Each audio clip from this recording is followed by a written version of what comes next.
La porte d'élévation, la porte de croissance du royaume s'ouvre à la multitude. C'est pourquoi Dieu veut travailler avec toi et moi. Dieu veut travailler avec toi.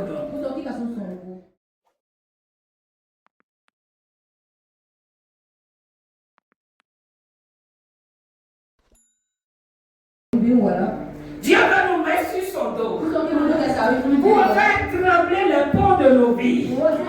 Pour que les ponts de nos vies s'écroulent. Les ponts qui doivent s'écrouler.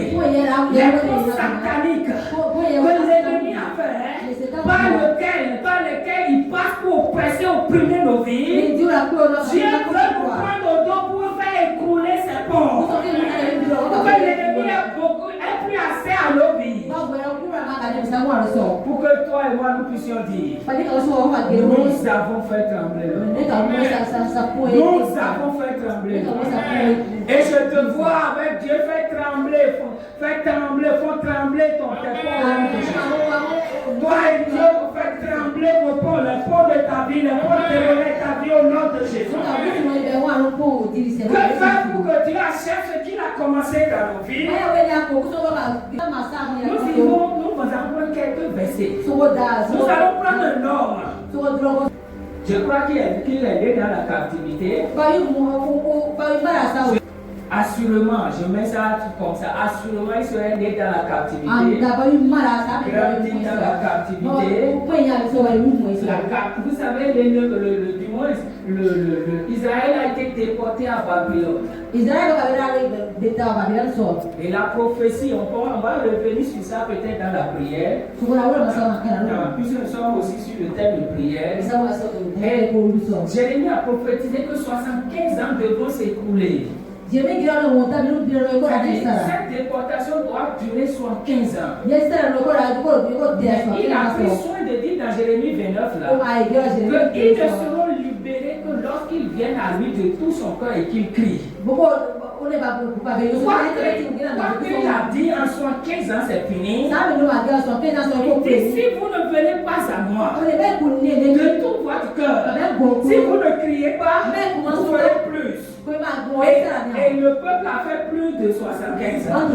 Il a fallu que c'était Daniel lise pour découvrir que la déportation devait durer 75 ans et qu'il se rende compte que le temps est déjà passé et qu'il se mette dans la prière.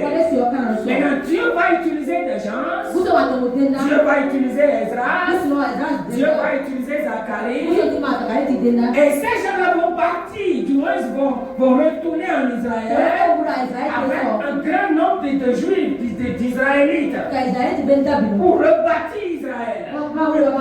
Mais quelque temps après avoir rebâti Israël, les murailles de Jérusalem s'étaient effondrées. Ces murailles, il y avait la brèche. Dans l'Ancien Testament ou dans les anciennes villes, les pays, il y a ce qu'on appelle les murailles. Qui servent de défense, de sécurité pour la ville. Donc le système de sécurité de la ville de Jérusalem, le système de protection, ce système qui faisait craindre l'ennemi, qui repoussait l'ennemi, ce système est devenu défaillant. Parce que les murailles ont des brèches. Parce que les murailles ne sont plus solides. Et donc, Jérusalem n'est plus une terreur pour les villes, les pays avoisinants. Et cet homme que nous allons voir, il n'est pas à Jérusalem. Il est dans le royaume de Perse. Parce que Babylone a pris après Darius, Médo-Perse a pris le pouvoir, ainsi de suite. Donc lui, il est dans le royaume Médo-Perse. Et il était même au palais royal. Gloire à Jésus-Christ.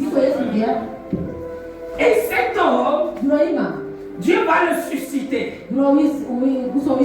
pour reconstruire les murailles de Jérusalem. Je prie que tout ce qui est écroulé dans ta vie, tes finances qui se sont écroulés. Ta profession qui s'est écroulée. Ton commerce qui s'est écroulé. Ta famille qui s'est écroulée. Ta santé qui s'est écoulée. Sois reparti maintenant au nom de Jésus. Sois reparti au nom de Jésus. Sois reparti au nom de Jésus. Dieu te suscite pour repartir tout ce qui est écoulé dans ta famille, tout ce qui est écoulé dans ta profession, tout ce qui est écoulé dans cette nation, tout ce qui est bien de Dieu et qui s'est écoulé dans cette ville de Paracourt. Tu es l'instrument de Dieu pour repartir dans le nom de Jésus. Pour aller au nom de Jésus. Dieu va trouver un nom du nom de Néhémie. On n'a pas le temps, c'est tellement long. Et ce Néhémie, maintenant, il va nous parler dans ce que nous voulons lire. Il va nous dire la fin. Et nous ne pouvons pas retourner au commencement pas à pas pour voir. Mais nous allons quitter la fin quand même. Et prendre quelques éléments du départ et du milieu là. Nous venons partons de la fin. Tu es la foi que Dieu achève toujours ce qu'il a commencé. Et que si c'est lui qui a commencé dans ta vie, je te communique cette foi que Dieu achève ce qu'il commence dans ta vie au nom de Jésus. Écoutons maintenant ce que ce Néhémie nous dit. Néhémie 6, 15 à 16. La muraille fut achevée. La muraille fut achevée. Dieu a achevé la reconstruction de la muraille. Ce qu'il a commencé avec Néhémie, Néhémie nous dit qu'il a achevé. Mais ce n'est pas un petit travail. Ce n'est pas un travail de 2 heures, d'un jour, ni d'un mois. Alors regardez la durée du repartissement, la durée de la reconstruction de la muraille. Pour que tu puisses aussi comprendre que certaines reconstructions dans ta vie peuvent prendre un peu de temps. Tu dois être patient avec Dieu, toujours collaborer avec Dieu. Il y a des reconstructions ou constructions qui ne prennent pas du temps. Mais il y en a d'autres qui prennent un peu de temps. Et nous, les hommes, nous ne sommes pas habitués à être patients. L'impatience nous fait basculer dans beaucoup d'autres choses qui empêchent l'achèvement de ce que Dieu a fait.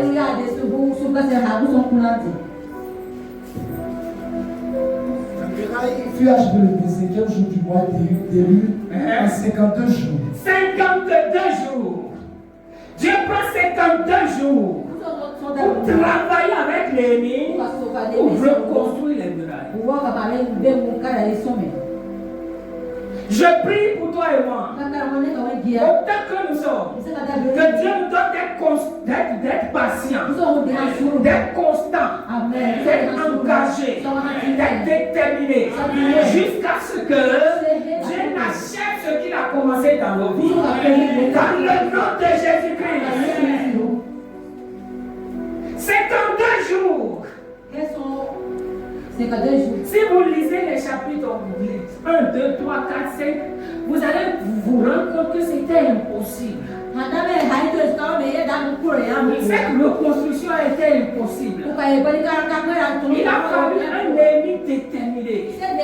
Et c'est ce genre de leader que Dieu veut pour notre génération. Je déclare sur ta vie. Amen. Que tu es le leader que Dieu trouve. Que tu as cherché, que tu as trouvé dans ta génération, dans ta famille, dans cette ville de Paracourt, dans ce nord, dans ce Bénin. Tu es ce leader, coriace, déterminé, engagé, et qui mène à fin, qui mène à bien avec la collaboration du Saint-Esprit. Ce que tu commences, ce que tu as commencé dans ta vie, dans ta famille, dans cette ville de Paracourt, dans ce nom Bénin, dans ce Bénin, au nom de Jésus. Tu ne te décourageras pas en chemin. Tu ne tomberas pas en chemin. Tu ne t'affermiras pas en chemin. Le Dieu de toute force, le Dieu de toute capacité te soutient dans le nom de Jésus. Aujourd'hui peut être difficile. Aujourd'hui peut être amer. Aujourd'hui peut être contraignant. Mais je te dis, prends courage. Parce qu'il ne reste que quelques minutes. Il ne reste que quelques heures. Et le jour apparaît dans ta vie. La vie apparaît dans ta vie. Au nom de Jésus. Sois patient. Gloire à Jésus-Christ.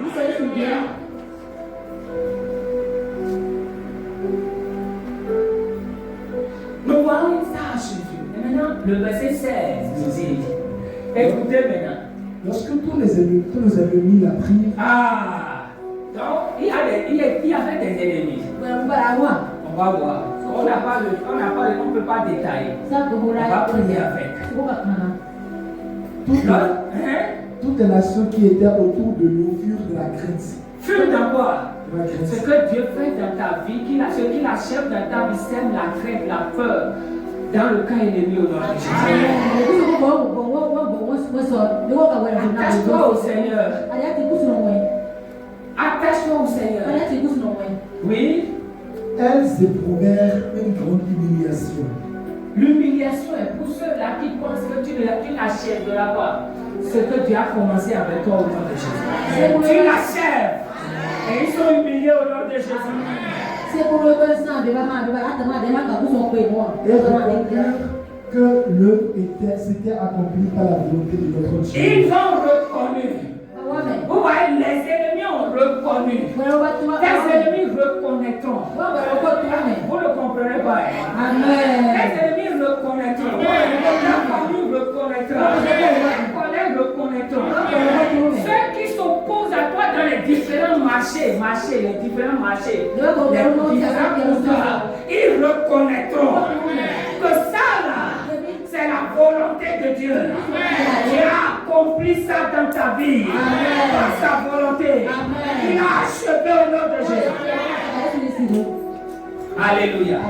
Que faire pour que Dieu achève? Comme il a achevé la reconstruction de la muraille avec Néhémie, qu'est-ce qu'il faut faire? Premièrement, il faut permettre à Dieu de commencer son œuvre dans nos vies.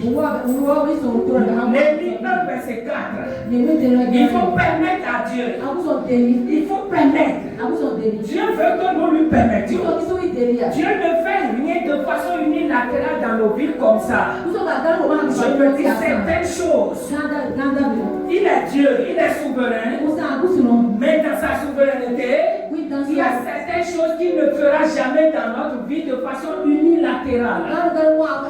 Il a besoin de la permission. La terre a été donnée aux hommes.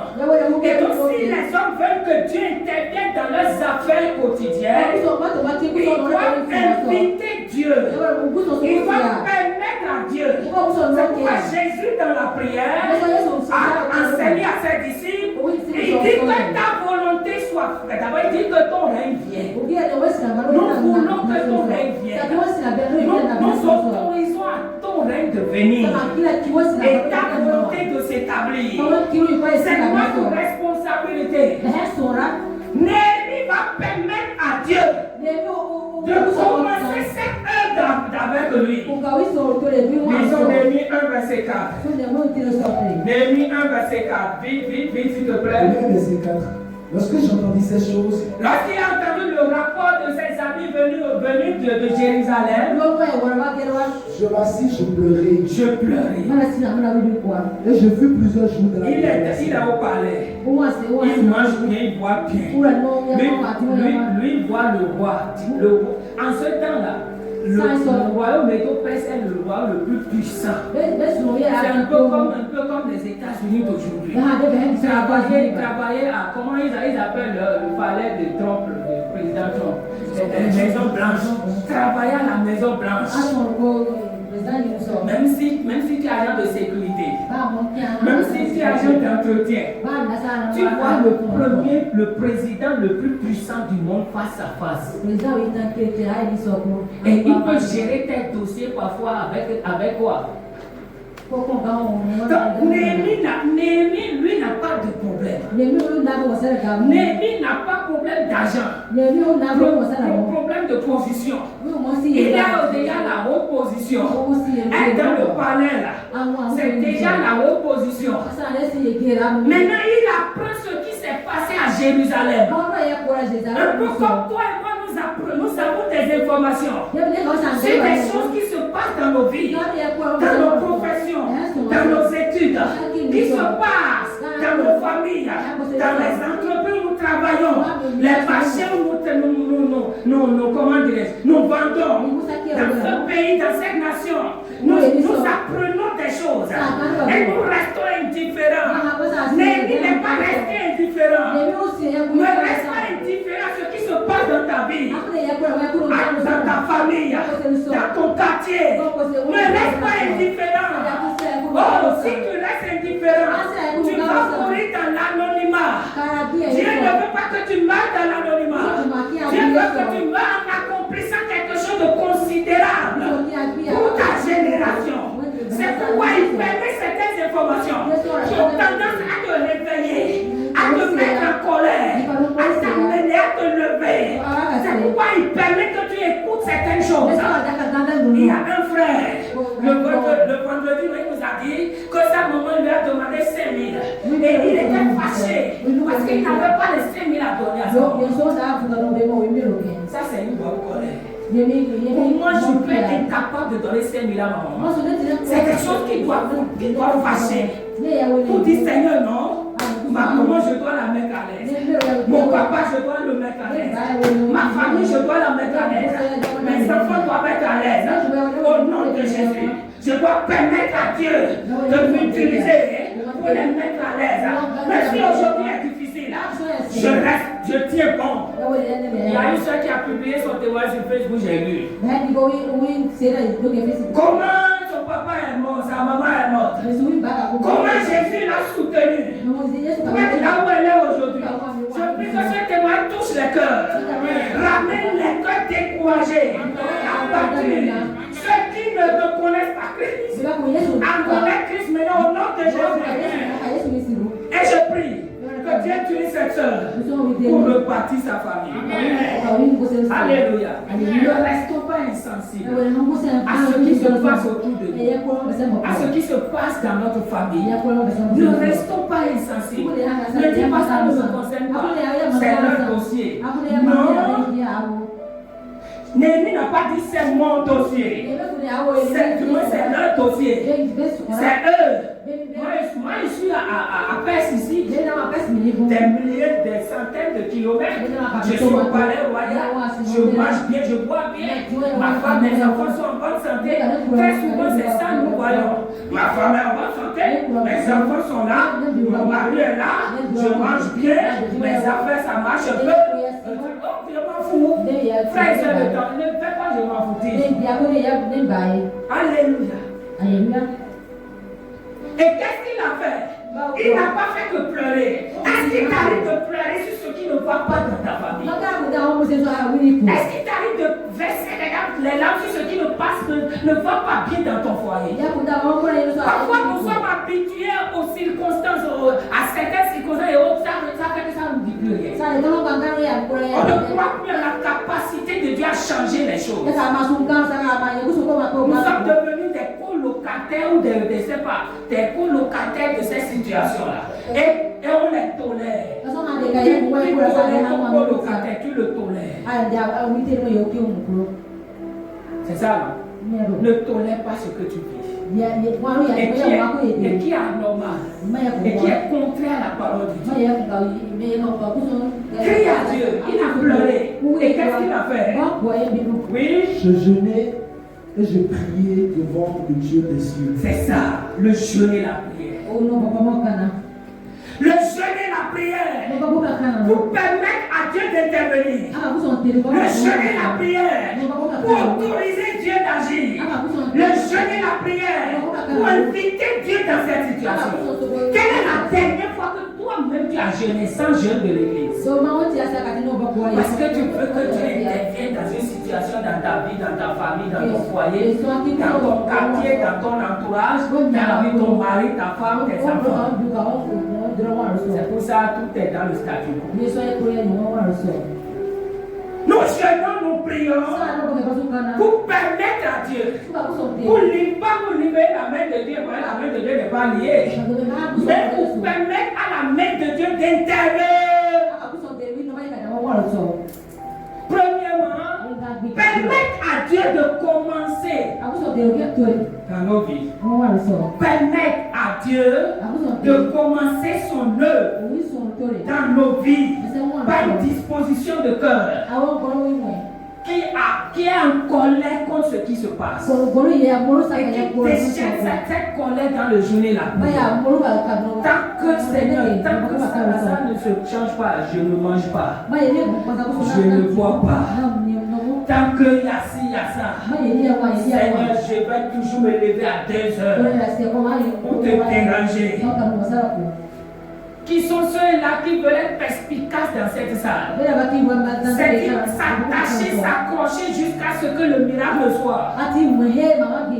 Frères et sœurs, la vie là, c'est pour les violents, les perspicaces, les persévérants. C'est pas pour les lâches. C'est pas pour ceux qui abandonnent. C'est pas pour ceux qui se découragent, qui lâchent prise. Non, frères et sœurs. Deuxièmement, avec la foi ferme, il faut savoir, c'est-à-dire il faut avoir la foi ferme que Dieu est assez capable d'achever ce qu'il a commencé. Il faut avoir cette foi ferme, même si les circonstances sont contraires. Si vous lisez le livre de Néhémie, vous allez voir. Les circonstances étaient tellement contraires. Mais écoutez ce que Néhémie va déclarer. Dans Néhémie 2, chapitre 20. Ils étaient au début. Regardez ce qu'il dit en tant que leader, grand leader. Ce qu'il dit dans Néhémie 2, 20. Les circonstances étaient contraires. Tout était bien placé, bien fait pour les décourager, pour les renvoyer chez eux, pour les amener à laisser l'ouvrage. Mais qu'est-ce qu'il dit? Tu dois t'encourager toi-même. Tu dois permettre aux autres aussi de t'encourager. C'est pour ça que toi et moi ne devons pas être, nous devons être assidus au programme. Pour chercher toute occasion pour être édifié, partir, encouragé. Parce que nous sommes dans un monde de découragement. Pour l'ennemi faire tout pour nous décourager, pour nous abattre totalement. Ne cède pas. Qu'est-ce qu'il dit? Oui. Je leur dis cette réponse. Il dit, le Dieu des cieux nous donnera le succès. Le Dieu des cieux nous donnera le succès. C'est une foi ferme, une confiance totale en la capacité de Dieu à achever ce qu'il a commencé par eux, ce qu'il a commencé par la main, ce qu'ils ont autorisé à Dieu de faire. Il a cette ferme assurance que Dieu va achever. Et l'achèvement, c'est le succès. Et c'est ça que nous avions lu dans Néhémie 6:15. Et cette fois, même si tout est contraire, vous ne pouvez pas nous comprendre ce que personnellement moi je vis en tant que pasteur. Mais dans le découragement, elle est là, elle connaît un peu. Mais parfois je ne lui dis pas tout aussi. Pendant que je l'encourage, elle là. Moi-même, intérieurement, ça ne va pas. Donc, je rassemble mes petites forces là pour encourager elle. Parce que nous deux, on ne peut pas être découragés en même temps. Croire à Jésus-Christ. C'est ça, frère et soeur. Croire à la capacité de Dieu. Pendant que tu pries pour quelque chose, et il semble que la situation s'empire, la chose ne vient pas. C'est comme s'il n'y a plus d'issue. Croire à la capacité de Dieu. Sois ferme dans cette foi, en la capacité de Dieu à achever. Mes frères et sœurs étudiants, ne croyez pas au chômage. Ne croyez pas au vent de chômage dans cette nation. Ne croyez pas à l'improductivité, l'infécondité. Ne croyez pas à l'insuccès, frères et sœurs. Ne dites pas maintenant que je suis en train de finir. Comment il a trouvé travail? Tu ne trouves pas du travail. travail, donne-toi du travail. Si tu pries, tu cries à Dieu, tu n'as pas encore trouvé. Je suis en train de te dire que Dieu veut que tu en crées un. Pour toi-même et pour engager d'autres. Et je te vois le faire au nom de Jésus. Amen. Ne te décourage pas. Troisième point, il ne faut pas être naïf. Il ne faut pas être naïf, frère. Parfois, beaucoup d'entre nous sommes naïfs. Et regardons dans Néhémie chapitre 1, verset 10. Néhémie chapitre 1, verset 10. Mais ils n'ont même pas encore commencé les travaux. Et regardez, écoutez ce qui est dit déjà. Ils n'ont pas encore commencé. De ce qu'ils veulent faire. Néhémie a juste dit l'intention, il a donné l'intention bien tout. Mais est-ce qu'il a même donné l'intention? Tout net. Ils sont des serviteurs de ton peuple que tu as racheté. Néhémie 1. Oui. Sanballat le Horonite et Tobidja le serviteur ammonite, l'ayant appris, eurent un grand déplaisir. Donc ici maintenant, il a juste donné son intention. Il a dit son intention de reconstruire les murailles. Les gens ont appris ça. Et écoutez ce qu'ils disent. Leur réaction. Eurent un grand déplaisir de ce qu'il venait. Ça début. Un homme pour chercher le bien des enfants. Il n'était pas, écoutez la phrase, il n'était pas content de ce qu'il y a un homme qui est venu chercher le bien des Juifs. Donc il y a des gens qui ne sont pas contents quand on t'aide. Il y a des gens qui ne sont pas contents quand Dieu opère dans ta vie. C'est un principe. Mais nous on est naïfs. On parle partout, on pense que tout le monde est comme nous. Au marché, on donne des informations seulement. Tu as fait ceci. J'ai tel projet. J'ai donné ton team et je veux ramasser tel montant. Je veux faire ceci. Parfois on dit, bon, donne-moi conseil. Alors que tu es tombé sur la mauvaise personne. Celle à qui tu parles, dans son cœur, qu'est-ce qui s'est passé? Jusqu'à ce qu'elle a fait ton team à l'argent. Et elle veut faire quoi maintenant? Moi je suis où dans tout ça? Même si c'est même dans le sens positif, on allait comprendre. Là, elle se lève ou se bat. Mais il y en a là, ça ne se passera pas ici. Tant que c'est pas moi là, tant que c'est pas moi là, ça ne se passera pas. Tant que c'est pas moi qui me se marie, tant que c'est pas moi qui est femme, qui est mari, qui est ce travail, ça ne se passera pas. C'est notre monde. Nous ne devons pas être naïfs. Donc tu dois faire attention à qui tu parles et de quoi tu parles. Les réseaux sociaux ne sont pas faits pour que nous exposions nos vies. Tu as mangé quelque chose, tu mets. Tu es dans un état, tu mets. Tu informes de plus en plus les gens. Nous sommes dans un monde, il faut vivre discret. Permettons aux gens de voir clairement ce que Dieu a fait. Le Saint-Esprit nous aide au nom de Jésus. Et le dernier point. Le dernier point. Il faut combattre jour et nuit dans le travail et la prière. Il faut combattre jour et nuit dans le travail et la prière. Néhémie chapitre 4, verset 11 à 17.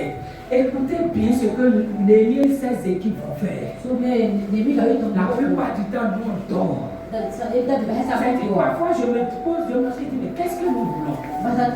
Moi-même, je me fâche contre moi, mais c'est facile. Et parfois, je dis à Dieu, mais comment ça se fait? J'ai dormi pendant toutes ces années-là. Ce n'est pas que je ne priais pas, mais pour moi, je priais. Mais en réalité, je ne priais pas. Je n'ai pas encore découvert une autre dimension de prière. Pourtant, je connaissais ça théoriquement.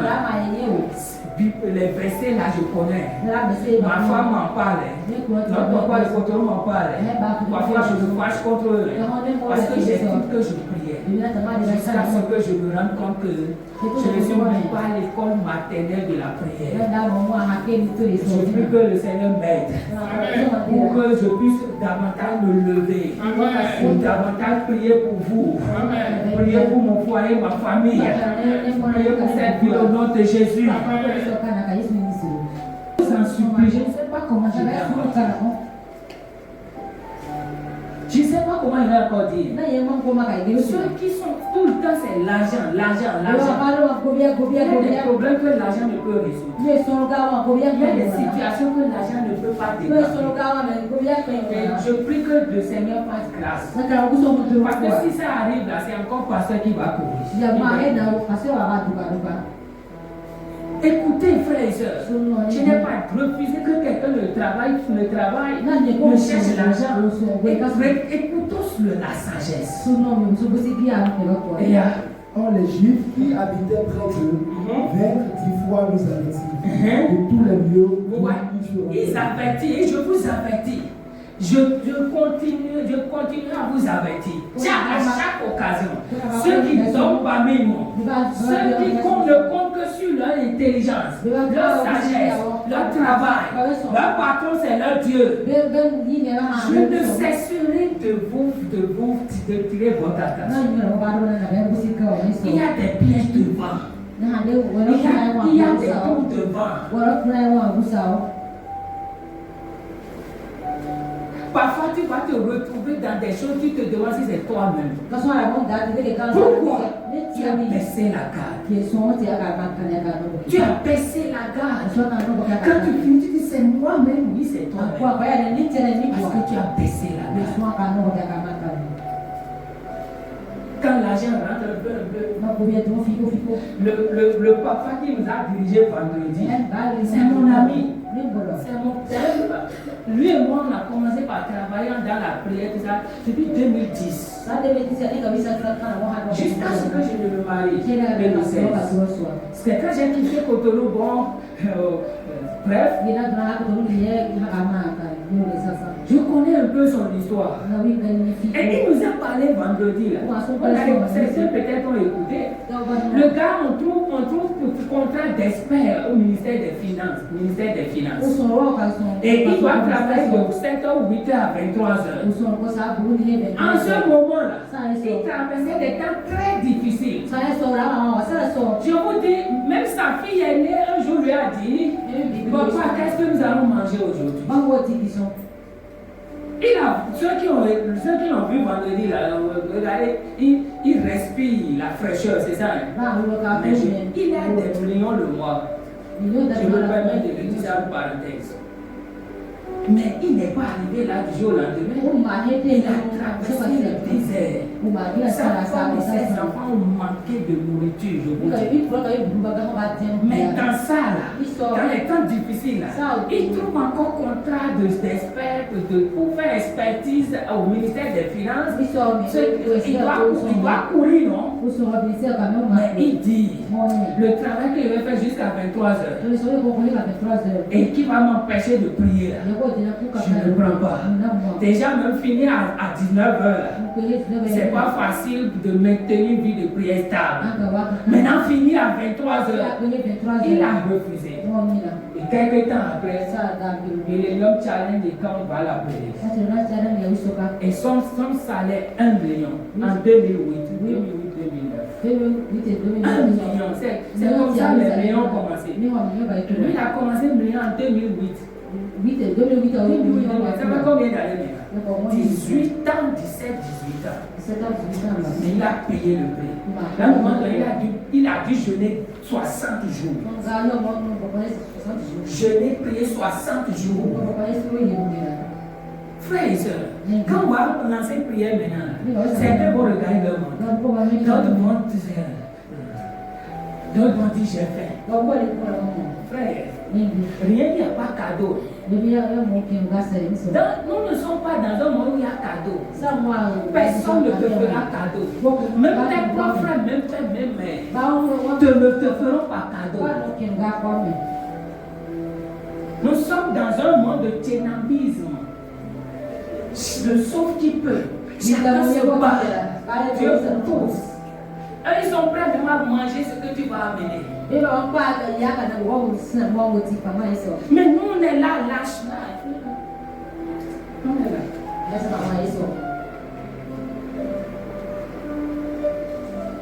Alléluia. Alléluia. Aujourd'hui, il peut parler allègrement. Et lui, c'est un gars très rigolo. Supposez-vous, ceux qui l'ont écouté vont pas dire attention à ça.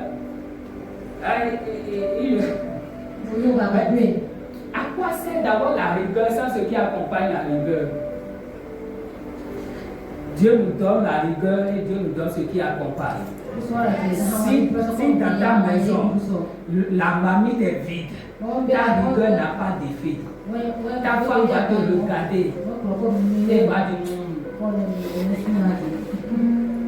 tes enfants m'ont dit laisse-nous en paix. C'est quoi même tout le temps? On ne mange pas et tu es encore derrière nous.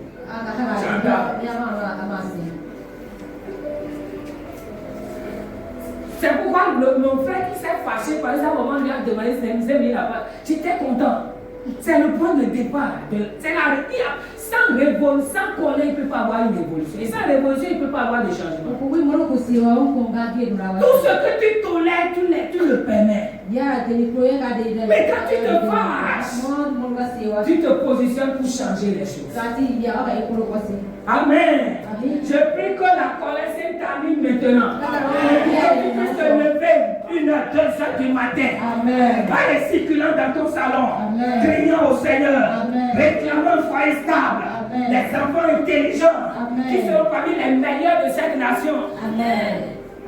Aïe. Gloire à Jésus-Christ. Tu crées les emplois pour tes enfants qui ne sont même pas encore nés ou qui sont encore au cours primaire. C'est ça la grâce d'être enfant de Dieu. Tu crées les choses à l'avance. Tu parles le chemin à ta descendance. Et quand même ta descendance même aura ses défis. Mais puisque tu as déjà bâti, tu as déjà semé, devant ces défis, lui a déjà l'approche. Ce que toi tu n'avais pas, que tu as dû batailler pour avoir. Tu n'attendras pas que tes enfants se bataillent pour avoir. Tu les lèves comme héritage. Tu les lèves comme héritage. C'est ça la responsabilité d'un père, d'une mère. Ne dis pas mes enfants sont têtus. Mes enfants ils comprennent rien. Ils fréquentent mauvais amis. Et mes enfants, je ne les comprends pas à l'école, ça ne va pas. Qu'est-ce que tu fais? Tu ne fais qu'amplifier la situation. La veuve de Sarepta dans 2 rois 4, dans 1 roi, non, pas 2 rois. 1 roi chapitre 17, 1 roi 17. La veuve de Sarepta a dit à Élie que c'est son dernier repas et qu'elle va manger avec son enfant et les deux vont faire quoi? Elle a dit ça. Qu'est-ce qui s'est passé plus tard? Son enfant a fait quoi? Son enfant a fait quoi? Il est mort. Lisez le texte de 1 roi, chapitre 17, après le verset 11, si je ne m'abuse. Dans le texte là, l'enfant est mort. Et elle va se prendre maintenant à Élie. Ne sachant pas qu'au fait, c'est ce qu'elle-même a déclaré. C'est vrai que quand les gens bavardent seulement là, il ne faut pas les croire. Oh frère, pasteur, vraiment je suis découragé. Je préfère mourir. Va sur le goudron pour te coucher. Dans la situation où ma femme, mon enfant va mourir, la mort est venue. Et c'est là que vous voyez qu'elle ne voulait pas la mort. Qu'est-ce que tu dis? Qu'est-ce que tu prononces sur tes enfants? Regardez ce que Néhémie et ses équipes vont faire. C'est pourquoi je plaçais dans les enfoncements. Et je placer, c'est une décision et une action. Tu dois toi-même décider à agir. Je décide de mettre mon téléphone sur 2 heures, 3 heures, 4 heures à l'âme. Et quand ça va se réveiller, se sonner là, il n'y a pas, on prend la main, on calme-toi d'abord. Non, quelle que soit la fatigue, tu te lèves. Frères et sœurs, il m'arrive d'être fatigué. Mais je fais l'effort d'être sur pied là. Et quand je me lève, Seigneur, Dieu attend que tu te lèves pour te donner la force de tenir. Tant que tu es assis, il n'y aura pas cette force. Frères et sœurs étudiants, vous avez du boulot. C'est-à-dire, je ne comprends pas les élèves étudiants qui vivent dans l'insouciance.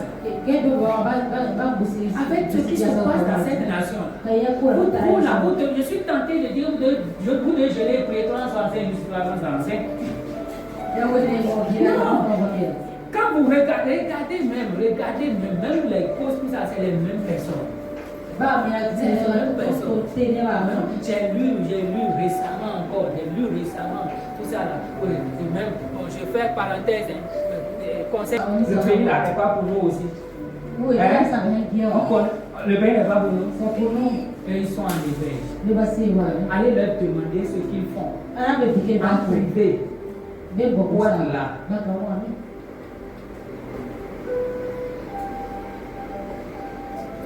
Même à 70 ans, ils sont là. À 75 ans, ils sont là. À 80 ans, ils sont là. Ils ne veulent pas lâcher prise. Ils ne veulent pas introduire. Ils ne veulent pas passer la main. Ils sont là. Parce que personne ne les oblige à passer la main. Et quand on est là assis, on se contente de mobile money.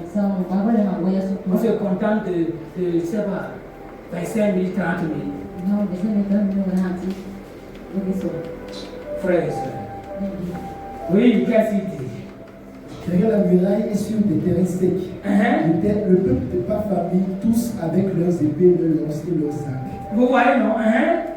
Je regardais et m'étant levé, je dis aux grands, aux magistrats et au reste. C'est la vision. Je dois combattre pour mes frères. Je dois combattre pour mes enfants. Oui. Je dois combattre pour mes filles. Je dois combattre pour mes enfants. Je dois combattre pour mon mari. C'est ça la logique. C'est ça qui nous maintient en éveil. Je dois combattre, frères et sœurs. Oui. Lorsque nos ennemis apprirent que nous étions avertis, Dieu a anéanti le projet et nous retournâmes tous à la muraille, chacun à son ouvrage. Depuis ce jour, la moitié de nos serviteurs travaillaient et l'autre moitié était armée de lances, de boucliers, d'arcs et de cuirasses. Les chefs étaient derrière toute la maison de Juda. Ceux qui bâtissaient la muraille là et ceux qui portaient ou chargeaient le fardeau travaillaient d'une main et tenaient une arme de l'autre. Vous voyez, on travaille d'une main. C'est ça notre génération. Tu dois travailler d'une main et prendre la prière de l'autre main. Si vous savez parler. Tu dois étudier d'une main, c'est une manière de parler. Et prier de l'autre avec l'autre main. La prière doit être dans l'autre main. Le but doit être dans l'autre main. Oui, c'est fini. Il y a eu quelque part, il dit jour et nuit. C'est jour et nuit. Jour et nuit dans ce qu'on a vu là. L'épée en main, dans une main, le travail dans une autre main. L'épée dans une main, le travail dans une main. L'épée dans une main, le travail dans une main. Alléluia. Frères et sœurs, c'est de ça il s'agit. Chaque jour, matin, soir, tu dois dégager du temps. Quelle que soit la fatigue.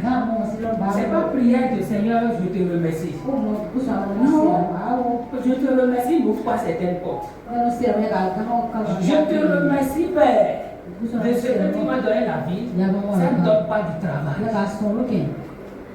Il faut aller frapper à la porte du travail. Il faut aller frapper à la porte des contrats. Il faut s'opposer aux détracteurs, aux dictateurs qui contrôlent les portes du travail. Alléluia. Nous allons